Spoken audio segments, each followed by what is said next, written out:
दोस्तों आपने कल देखा होगा कि रायपुर की एक बेटी सोनाली दत्ता केबीसी के मंच पर पहुंची और आज हम उन्हीं के साथ हैं उनसे बातचीत करने के लिए कि आखिर कैसा रहा उनका सफ़र इस पूरे दौर में और कैसे उन्होंने तैयारी की। इन सब पर आज बात करेंगे। हमारे साथ हैं आज सोनाली दत्ता।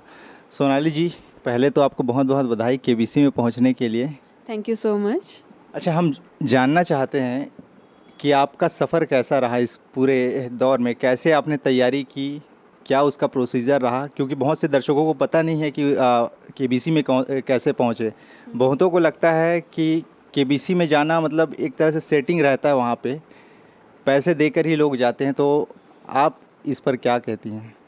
वाकई में जो आपने ये सेटिंग वाली बात की, तो मुझे भी क्या बोलते यही लगता था अभी जाने से पहले तक कि यहाँ पे सेटिंग से ही लोग जाते होंगे, पैसे देते होंगे या कुछ, क्योंकि यहाँ पहुँचना एक बहुत बड़ी बात है। और करोड़ों में एक वहाँ पे 10 लोग पहुँच रहे हैं और उसमें से भी फिर हॉट सीट में जा रहे हैं। मेरे ख्याल से वो लकीएस्ट पर्सन होते हैं जो पहुंचते हैं। बट हम लोग जब तक एज अ दर्शक देखते थे तो लगता था कि नहीं, ये कुछ सेटिंग होगा, ऐसे कैसे कोई पहुंच गया। हम भी तो इतने साल से प्रयत्न कर ही रहे हैं बट आज तक तो पहुंचे नहीं हैं। पर ये जब मौका मुझे मिला तो सारे मेरे डाउट्स क्लियर हो गए कि ऐसा कुछ भी नहीं होता कि वहाँ पे सेटिंग हो रहा है, सिर्फ और सिर्फ आपका ये लक है। आप लक के हिसाब से आप बस ट्राई करते रहो, ट्राई करते रहो, और आपका लक है तो आप ज़रूर वहाँ पे पहुँचोगे। और प्रोसीजर ऐसा रहता है कि उनके कॉल आते हैं पहले कंफर्मेशन के लिए, उसमें क्वेश्चन पूछते हैं, फिर उस स्टेज को पार करने के बाद आपका पर्सनल इंटरव्यू होता है जिसमें कुछ क्वेश्चंस वो पर्सनल लाइफ से भी पूछते हैं और कुछ जनरल नॉलेज रिलेटेड क्वेश्चन पूछते हैं। फिर उसके बाद ये फर्स्ट ऑफ फिंगर फर्स्ट के लिए सिलेक्शन था। अच्छा, आपने पहले से सोचा था कि मुझे जाना है केबीसी में, या फिर ये बाई चांस ऐसा हुआ? ये मेरे पापा का सपना था केबीसी में जाना, पर पापा हमेशा से 20 मतलब 2000 से चलते आ रहा है ये, इतने साल से पापा कंटिन्यूस ट्राई करते रहते थे। बट फिर भी उनका आज तक हुआ नहीं। और प्ले अलोंग में भी ट्राई करते रहते थे कि सोचते थे कुछ तो कहीं से हो जाए। बट उन्होंने ही मुझे बोला कि आप ट्राई कर लो एक बार। तो मैंने जस्ट ट्राई किया क्योंकि मेरे पापा बहुत बड़े फ़ैन हैं इस शो के, और मैंने एक बार ट्राई किया और बाय लक मुझे लग गया। ये चीज़ सिर्फ़ और सिर्फ मुझे लगता है कि ये सब मेरी माँ के आशीर्वाद से है। पापा सपना पूरा नहीं कर पाए, लेकिन उनका सपना पूरा बेटी ने कर दिखाया। अच्छा, अक्सर लोग कहते हैं कि अमिताभ बच्चन जी का व्यवहार ऐसा है वैसा है। आपको वहाँ केबीसी के मंच पे जाके उनका उनका व्यवहार आपको कैसा लगा? जैसा कि एक कहा जाता है कि एंग्री यंग मैन फिल्मों में भी हम देखते हैं, लेकिन असल लाइफ में आपका मूल्यांकन क्या कहता है उनको लेके? वो एकदम एंग्री यंग मैन नहीं है, वो जॉली मैन है। वो इतने ज़्यादा जॉली नेचर के और इतने जेनरस पर्सन है। वो इस तरीके से बात करते जैसे मेरे दादाजी, मतलब मैंने बचपन से नहीं देखा ऐसे। मुझे लग रहा था कि अगर मेरे दादाजी होते तो वो शायद वैसे ही होते हैं। वो इतने अच्छे से केयर करते हैं, इतने अच्छे से कंफर्ट करते हैं, आपको लगने नहीं देते हैं कि आप इतने बड़े मंच में हो, कैमरे के सामने बात कर रहे हो। वो इतने अच्छे से फ़नी चीज़ भी कुछ कुछ चीज़ बोलते हैं। कुछ आप एक चीज़ बोलो तो वो और 2-3 चीज़ बोल देंगे, और बहुत अच्छी तरीके से वो सबको ट्रीट करते हैं। एकदम सेलिब्रिटी वाली फीलिंग आपको कहीं नहीं आएगी कि वो कोई सेलिब्रिटी बैठे हैं, आपके कोई घर के मेंबर बैठे हैं और आप उनसे बात कर रहे हो, आपको ऐसी फीलिंग आएगी। हमने देखा भी कि जब आप फास्टेस्ट फिंगर क्लियर की, उसके बाद आप शायद भावुक हो गई थी। उसके बाद उन्होंने आपका हाथ पकड़ के हॉट सीट तक ले गए, तो वो अनुभव कैसा रहा आपका? वो अनुभव जब मैं अभी टीवी में देख रही थी तो मुझे वाकई में फिर से रोना आ गया कि उन्होंने मेरा हाथ पकड़ा था। उनका हाथ बहुत ठंडा था, वो मैं अभी भी महसूस कर सकती हूँ, और अच्छा खासा बड़ा हाथ था, उन्होंने पकड़ा। और जब आप फास्ट फिंगर फर्स्ट में बैठते हैं और किसी और को हॉट सीट में जाते देखते हैं तो कहीं ना कहीं लगता है कि हमारा चांस कब आएगा, हमारा चांस कब आएगा। और जब वो चांस आता है इतने देर बैठने के बाद, तो मुझे लगता है कि कोई भी इमोशनल हो सकता है उस टाइम में, जो इमोशनल पर्सन है। तो जिस तरीके से वो फिर उन्होंने मतलब वो हॉट सीट में बैठाए, फिर वो कंफर्ट किए, वो चीज़ मेरे लिए मतलब लाइफ टाइम एक्सपीरियंस, मतलब वो अनफॉरगेटेबल रहेगा। बहुत बढ़िया। अच्छा, ये तैयारियाँ कैसी करनी चाहिए? जो लोग जाना चाहते हैं उनके लिए आप क्या सजेस्ट करना चाहेंगी कि कौन कौन से फील्ड से, क्योंकि आप वहाँ पे रही, आप लोग आपने बहुत से कंटेस्टेंट आए उनसे भी आपने मिला होगा, तो आपको क्या लगता है कि कैसे अगर कोई जाना चाहे तो किन किन चीज़ों पर उनको फोकस करना चाहिए आखिर? देखिए, अगर जो जाना चाहता है ना, वो डेफ़िनेटली उनको शो को फ़ॉलो करना चाहिए फ़र्स्ट ऑफ़ ऑल, क्योंकि शो वो फ़ॉलो करेंगे ना तो एक क्वेश्चन का पैटर्न है उनका। जैसे मैं और पापा 9 से 11 हमारा समय तय था कि हमको केबीसी देखना ही है। भले मैं नहीं ट्राई करती थी, पापा ट्राई करते थे, बट क्वेश्चन के पैटर्न्स कैसे होते हैं वो चीज़ पता था। जैसे कोई बैंक के प्रोफ़ेशन से आ रहा है, तो उससे बैंकिंग रिलेटेड चीज़ भी आपसे पूछेंगे, करंट अफेयर्स पूछेंगे, करंट अफेयर्स में इंडिया से और फॉरेन रिलेटेड जो चीज़ रहेंगे वो पूछेंगे। फिर आपके स्टेट या जो आप जहाँ से रिप्रेजेंट कर रहे हैं वहाँ से कुछ ना कुछ क्वेश्चंस आते ही हैं। और हिस्ट्री मीन्स वो लक रहता है कि वो किस तरीके से क्वेश्चन पुट करते हैं। हाँ, माइथोलॉजी, ये सब सबके अपने इंटरेस्ट से वो पूछते हैं, क्योंकि वो सारे पर्सनल इन्फॉर्मेशन जिसमें वो पूछते हैं कि आपको क्या पसंद है, तो उसमें कहीं ना कहीं बहुत सारी चीज़ें उनको आइडिया लग ही जाता है कि आपका प्रोफेशन क्या है, आप कहाँ से हैं, और फिर उसी तरीके से क्वेश्चंस पैटर्न पुट करते हैं वो। अच्छा, एक सवाल ये है कि जब केबीसी का कॉल आता है तो लोग इस संशय में रहते हैं कि केबीसी अपने खर्चे पे बुलाती है या फिर खुद कंटेस्टेंट को अपने खर्चे से जाना पड़ता है, खाने पीने का, वहाँ रहने का क्या व्यवस्था रहता है, इसे ज़रा बताइए। इस चीज़ में तो मैं पहला एक शब्द बोलना चाहूँगी कि वो पूरी तरीके से आपके यहाँ अपने स्टेट से वहाँ तक जाने से, आप मुंबई से अपने स्टेट आने तक वो सारा देखभाल करते हैं।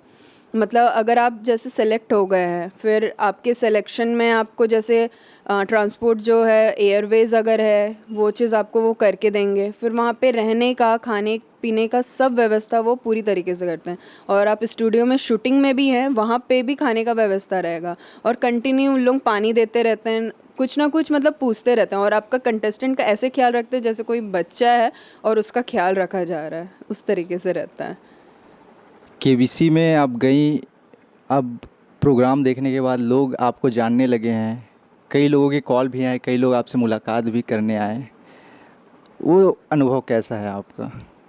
सही में वहाँ केबीसी में बैठते टाइम जब ब्रीफ दे रहे थे तभी बोल दिए थे कि आपको फ़ैन वाली फीलिंग आएगी, मतलब सेलिब्रिटी वाली फीलिंग आएगी, सॉरी फ़ैन बोल दिया क्योंकि आम लोग हैं ना हम लोग तो सेलिब्रिटी वाली फीलिंग आएगी, वो उन वहाँ पे ही बोल दिया गया था। और लिटरली जब वहाँ पे भी बैठे थे हम लोगों को जिस तरीके से पूजा जा रहा था, बोला जा रहा था, वहाँ पे भी एक सेलिब्रिटी वाली फीलिंग आ रही थी। और जब मैं ये शो टेलीकास्ट हुआ, क्योंकि इससे पहले तो नहीं पता था, तो इस तरीके से लोग इतना अप्रिशिएट कर रहे हैं और मेरी खुशी में सब लोग खुश हो रहे हैं। मतलब मुझे सचमुच यकीन नहीं हो रहा कि सब इतने ज़्यादा खुश हैं। बोल रहे हैं कि आप चले गए हो, ऐसा लग रहा है कि हम वहाँ पे चले गए हैं, हम अमिताभ सर को छू के आए हैं, हम वहाँ पे बैठ के आए हैं। मतलब अपनी खुशी में सब खुश हैं। जाहिर सी बात है कि अगर कोई आपके घर का या फिर आपके आसपास का व्यक्ति ऐसे बड़े मंच पर जाता है तो खुशी चारों तरफ फैल ही जाती है। आपके पिताजी गए थे, आपके हस्बैंड, अब तो हस्बैंड हो गए, उस समय हस्बैंड नहीं थे। हाँ जी लेकिन वो भी काफ़ी अच्छा अनुभव रहा होगा आपके लिए कि साथ में गए थे, कम से कम एक सहारा मिल जाता है, स्तंभ मिल जाता है कि मेरे साथ मेरे सुख दुख को बांटने वाले लोग गए हैं। वो तो है, क्योंकि मैं जब सोची कि एज अ कंपेनियन पापा को तो मुझे लेके ही जाना था, क्योंकि अब जाहिर सी बात है वो इतने बड़े फ़ैन हैं, मैं उनको नहीं ले जाती तो उनके साथ फिर वो नहीं होता, इंसाफ नहीं होता। तो उनको मैं लेके गई, पर साथ में मेरे फियोंसे, उन्होंने बोला कि मुझे भी जाना है, और वो भी मेरे एक स्ट्रेंथ है, क्योंकि वो कहीं ना कहीं मुझे, जब मैं डीमोटिवेट हो जाती हूँ या कहीं ना कहीं कुछ फ़ील होता है, तो बहुत अच्छी तरीके से मोटिवेट करते, बहुत अच्छी तरीके से काउंसिल करते हैं। तो उनको तो मुझे लेके जाना ही था साथ में। तो ये दोनों मेरे साथ गए थे, और जब वहाँ पे हॉट सीट में नहीं हो रहा था तब मैं बहुत ज़्यादा निराश हो जा रही थी। तो यही दोनों थे जो वहाँ पे बोल रहे थे कि नहीं, हो सकता, टाइम है तुम्हारे पास, तुम कर सकती हो, हमें पूरा यकीन है। मतलब ये यकीन दिलाने का काम कंपेनियन का बहुत ज़्यादा ज़रूरी है। बहुत सही कहा आपने। देखिए, किसी भी चीज़ में हाथ अगर आजमा रहे हैं तो फैमिली सपोर्ट होना बहुत ज़रूरी है, और शायद इनके लक के पीछे या फिर इनकी मेहनत के पीछे कहिए, इनके घर वालों का हाथ रहा तभी सोनाली जी इतने बड़े मंच पर पहुंच सकी। हमारे साथ उनके पिताजी भी हैं। आ, सर एक संगीत टीचर हैं, उनसे हम जानने की कोशिश करते हैं कि संगीत के क्षेत्र में उनका क्या योगदान है। सर, पहले तो टीएनआर न्यूज़ में बहुत बहुत स्वागत है आपका। और आपकी पुत्री इतने बड़े मंच पर पहुंची, आपको भी बहुत अच्छा लगा होगा, सीना सीना गर्व से चौड़ा हो गया होगा। आप सबसे पहले सोनाली जी के बारे में क्या कहना चाहेंगे, क्योंकि आपने इतने सालों से जो संघर्ष देखा है। सोनाली जी कह रहे थे कि आप जाना चाहते थे केबीसी में, लेकिन हाँ, अभी भी चाहता अभी भी चाहते हैं, लेकिन आपसे पहले आपकी पुत्री पहुंच गई। तो ये एक सबसे बड़ा आपके लिए अचीवमेंट है। भगवान की असीम कृपा से, और इनकी जो मम्मी जो है यानी मेरी पत्नी, उनका आशीर्वाद है पूरा पूरा, जिसके कारण से इनका अचानक लगा और अचानक लग के उस बड़े मंच पे वो पहुंची।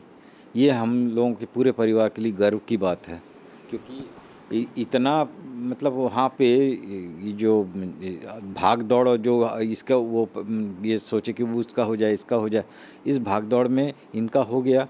ये बहुत बड़ी समझ जाइए कि वो क्या 7 जन्मों का कुछ रहा होगा, उसका वो फिल मिल गया उनको। तो वो जो एक ये जो सहाय मतलब ये संयोग कहा जाए, ये जो इतना अच्छा संयोग जो इनको मिला, इसके लिए हम मतलब उन सब का बहुत बहुत धन्यवाद करते हैं कि जिनके सहयोग से हमको इतना अच्छा संयोग मिला और बहुत अच्छा रहा। जी, स्वाभाविक है। सर, हम आपसे अनुरोध करते हैं कि एक बार हमारे लिए, हमारे दर्शकों के लिए अपना परफॉर्मेंस दें। जी। अब चूँकि मैं बिग बी के वहाँ मतलब केबीसी से आया हूँ, तो मैं उन्हीं के लिए ही एक सॉन्ग जो है से ट्यून के रूप में मैं सुना रहा हूँ।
धन्यवाद सर, आपने हमारे दर्शकों के लिए, हमारे लिए, हमारी फरमाइश पर आपने इतना सुंदर गाना बजाया।